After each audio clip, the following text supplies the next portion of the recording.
আসসালামু আলাইকুম। আমি Rounak Jahan, intern doctor, Zhengzhou first affiliated hospital, Zhengzhou, China. আমি আজকে আপনাদের সাথে আলোচনা করব সিজারের পর ইনফেকশন হলে কিভাবে বুঝবেন এবং আপনার কি করণীয় সেই সম্পর্কে। আমি আপনাদেরকে আমার আরেকটা ভিডিওতে বলেছি যে কতবার সিজার করতে পারবেন সেই সম্পর্কে।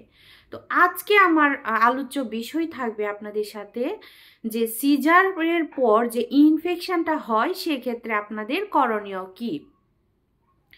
বর্তমানে বিভিন্ন জটিলতার কারণে আমাদেরকে সিজার করতে হয়, কিন্তু অনেকেই সিজারের পর কিভাবে থাকতে হবে, কি কি সতর্কতা অনুসরণ করতে হবে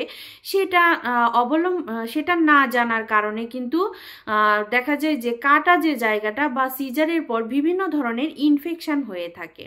তো আসুন আজকে ইনফেকশন হলে কি করবেন বা কি কি লক্ষণ দেখা দিলে আপনি বুঝবেন আপনার ইনফেকশন হয়েছে সেই সম্পর্কে জেনে নিই। প্রথমে আমি আপনাদেরকে বলবো আপনার ইনফেকশন হয়েছে কিনা সেটা আপনি কিভাবে বুঝবেন। যেমন আপনার যে কাটা জায়গাটা থাকবে সেটা লাল হয়ে যাবে, ফুলে যাবে, কাটা জায়গাটা অনেক ব্যথা হবে এবং এই কাটা জায়গাটা থেকে দুর্গন্ধযুক্ত তরল নির্গত হবে।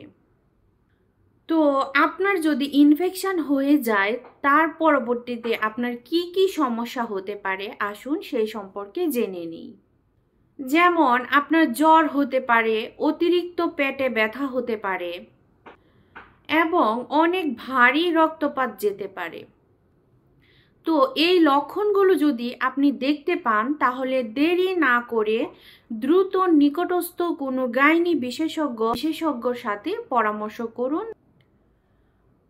তো আশা করি আজকের আলোচনার মাধ্যমে আপনারা বুঝতে পেরেছেন কি কি লক্ষণ দেখা দিলে আপনি বুঝবেন যে আপনার সিজারের যে কাটা জায়গাটা আছে সেটাতে ইনফেকশন হয়েছে এবং ইনফেকশনের পর আপনার কি কি সমস্যা হতে পারে।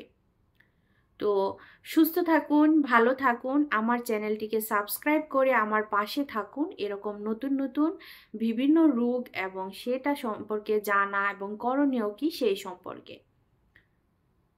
ধন্যবাদ।